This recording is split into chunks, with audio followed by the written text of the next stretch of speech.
এই মুহূর্তে নজর রাখবো যে খবরের দিকে। ইসলামপুরে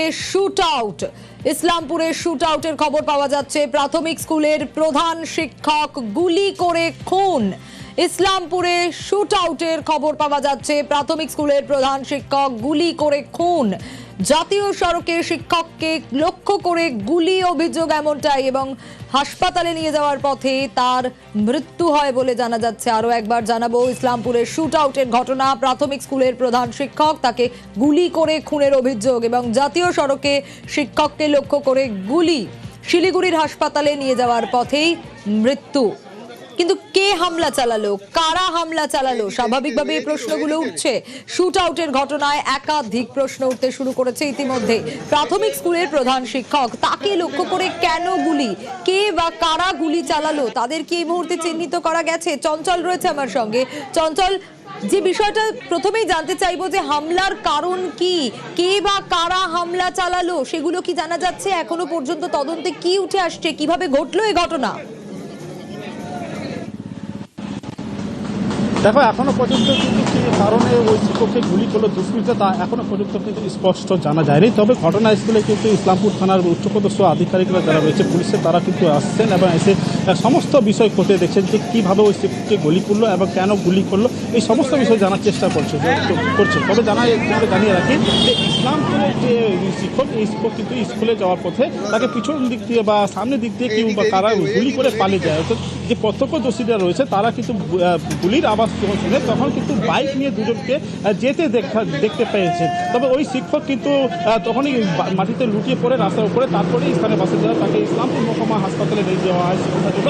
এরপর তার যে অবস্থা অবনতি হলে তাকে শিলিগুড়ি মেডিকেলে রেফার করা হয়। সেখানে যায় শিলিগুড়ি এক বেসরকারি নার্সিং হোমে যাওয়ার পথে তার মৃত্যু হয়, এমনটা কিন্তু পরিবার সূত্রে জানা গেছে। তবে এই গোটা ঘটনা নিয়ে কিন্তু এখনো পর্যন্ত পরিবারের লোকজন সন্দেহ রয়েছে, কারণ ওই শিক্ষক কোনো রাজনীতির সাথে যুক্ত ছিল না। এমন কোনো শত্রুতা বা এরকম পরিবারের তরফ থেকে কি কিছু জানা যাচ্ছে? তার কারণ একজন প্রধান শিক্ষক, তাকে কি কারণে গুলি করে খুন করবে, কে বা কারাই করবে, প্রশ্ন তো স্বাভাবিকভাবে উঠছে। পরিবার কি কাউকে সন্দেহ করছে?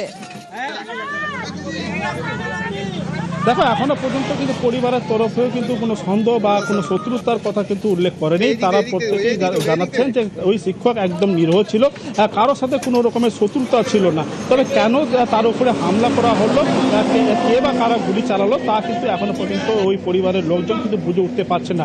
একজন নিরীহ শিক্ষক, তার যে পরিচয় যেটা রয়েছে, একজন প্রাথমিক স্কুলের শিক্ষক, তার মেয়ে একজন দিল্লির এমসের চিকিৎসক রয়েছেন, এমনটা কিন্তু পরিবারের তরফ থেকে বলা হচ্ছে। তবে কী কারণে তাকে গুলি করা হলো, কেনই বা গুলি করা হলো, তা এখনো পর্যন্ত কিন্তু স্পষ্ট জানা যায়নি।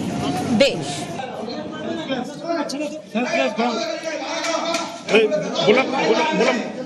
কে চালাইছে গুলিটা? রাজা ভীম স্কুলের হেড টিচার, ঠিক আছে, উনি স্কুল যাচ্ছিলেন, আমাদেরকে ফোন আসে আপনার কাকাকে মাদারীপুরে গুলি করে দেওয়া হয়েছে। একজন শিক্ষিত লোক, উনি টিচার, কোনো কারোর সাথে কোনো শত্রুতা নেই, কোনো পলিটিক্সের সঙ্গে যুক্ত নেই।